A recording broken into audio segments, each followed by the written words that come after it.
केलं चालू. नमस्कार पाटील साहेब. मी गोविंदराव बिरादर वसांगली तालुका निलंगा आहे आणि एकरी 100 टन ऊस हे आपलं ध्येय ठेवून आम्ही तात्यांचं मार्गदर्शन घेतलो. तात्याच्या मार्गदर्शनाप्रमाणे ऊसाचं पीक घेतल्यामुळं 2 सरीतलं अंतर 5 फूट आणि 2 रोपातलं अंतर 1 फूट अशा पद्धतीची लागवड केलो. आणि लागवड केल्यानंतर शुगर किंग 1 आणि शुगर किंग 2ची आळवणी घेतलो आणि त्याच्यानंतर एक फवारणी घेतलो.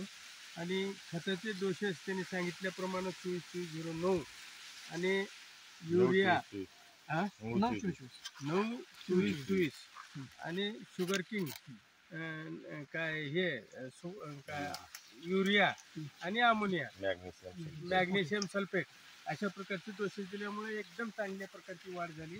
तर आमचा 100 टन नाही तर नाही कमीत कमी 60 ते 70 टन ऊस निघेल असं आमची अपेक्षा आहे. महिन्याला व्हिजिट आपलं होते हा, आणि दर महिन्याला तात्याने व्हिजिट दिले. पुन्हा जमिनीत आपल्याला त्या मशीनद्वारे माती परीक्षण झालं. माती परीक्षणामुळे आम्हाला जमिनीतून कोणते मूलद्रव्य आहेत, कोणते खतं कमी आहेत हे सगळं माहिती मिळाली. तुमचं नाव नंबर सांगा. माझं 94 23 34 96 16 माझा फोन नंबर आहे. आणि तात्यांचं अमूल्य अशा प्रकारचं मार्गदर्शन मिळालं. ओके.